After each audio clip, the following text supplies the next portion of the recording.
one of the most common gene mutations in the world is called MTHFR. It's called the motherfucker gene.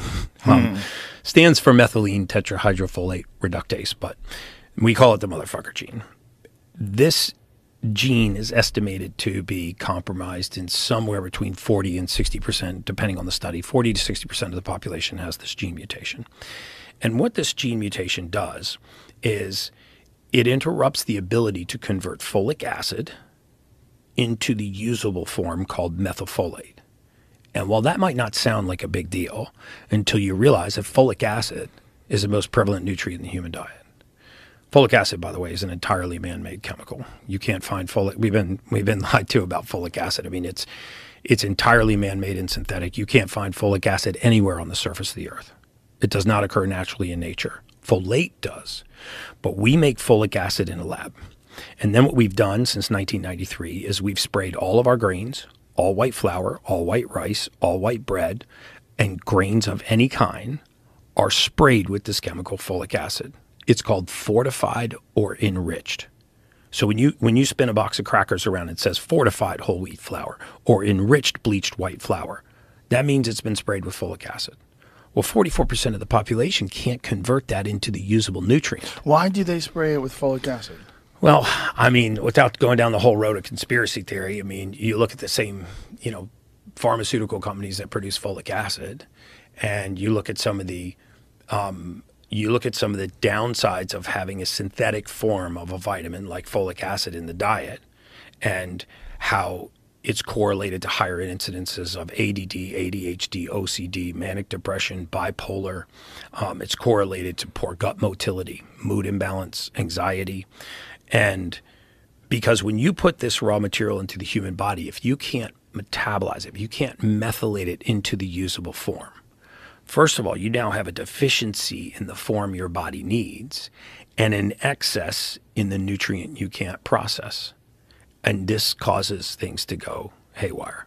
So instead of folate, it's folic acid. And what does your body try to do with that? So your body tries to convert folic acid eventually into something called methylfolate. There's a few steps in between tetrahydrofolate, dihydrofolate, but essentially folic acid and folate, which you can find all over the surface of the earth, gets converted into the usable form called methylfolate. Okay, now this is one of the most commonly utilized methylated nutrients in the human body.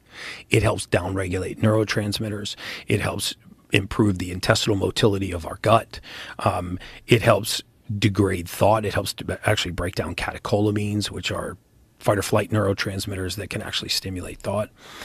And so people will go a lifetime eating white bread, white flour, white rice, white pasta, breads and cereals of all kinds, and they're reading the label and they're like, wow, it's fortified, it's enriched. But fortified or enriched for 44% of the population means you can't break that nutrient down. This is why there's a lot of evidence that getting folic acid out of the diet has immediate behavioral changes. I mean, if you're a parent and you're listening to this podcast and it's a full contact sport to get your kid in the car to go to school in the morning, look at what you're feeding them. The standard American diet is going to be like a Pop-Tart, a white bagel, a bowl of cereal, right? And all of those are fortified with folic acid. Well, there's a 44% chance your kid can't process that. And you're amping them up in the morning. It can literally be like cocaine for a 6-year-old, right? It could make their mind race. So now this kid gets up and he goes to the breakfast table and he has a Pop-Tart or he has a white bagel or he has a bowl of cereal. He dumps all this folic acid in the body and now his mind starts to ricochet, right? And it's a full contact sport to get him in the car. And then by the time they get to school, the call's coming home saying, hey, little Johnny can't pay attention. He doesn't focus. He can't concentrate. He doesn't follow directions. He can't pay attention. Get him on Adderall. Yeah, get him on Adderall or Ritalin. And, essentially what that does is it says, all right, well, if the mind is racing, then let's put an amphetamine into the body to race the central nervous system to match the pace of the mind, which is a horrible solution. How about we just quiet the mind? Right? Because, in our brains, we don't just create thought, right? We also dismantle thought. We break thought down, right? We transfer methyl groups from neurotransmitters and break them down so they no longer have an effect, right? Or else you'd always be in the same mood.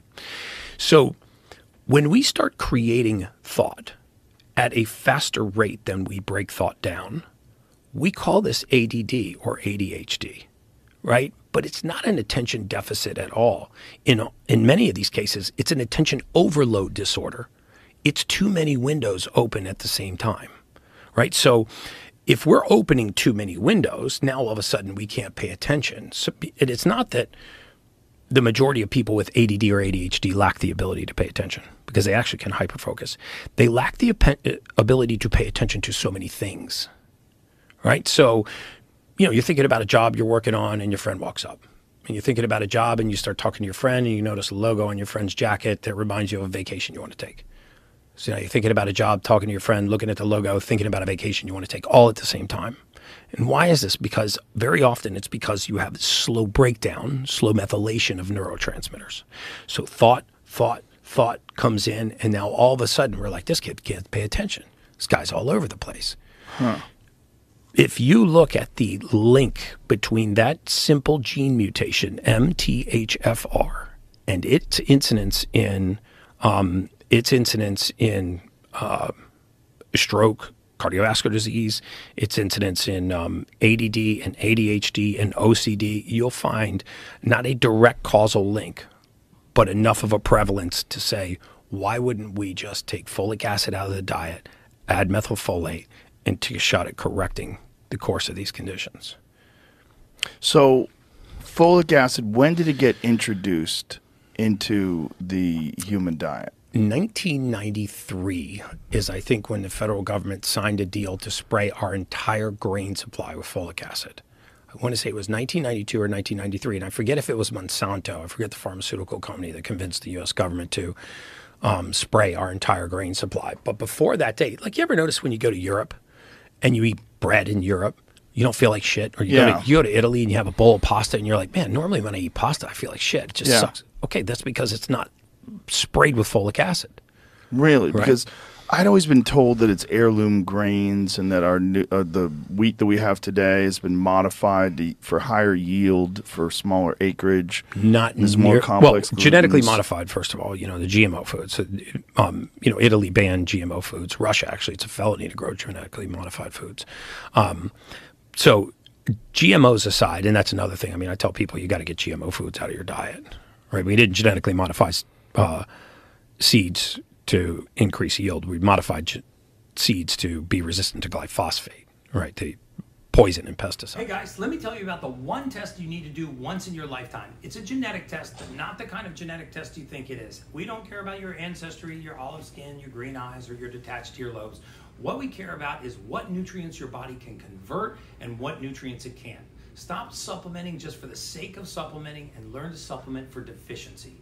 Magic things happen in the human body when you supplement for deficiency, and the way you find out what you're deficient in is by doing this test once in your lifetime to your health. Click the link below and we'll send the test right to your front door.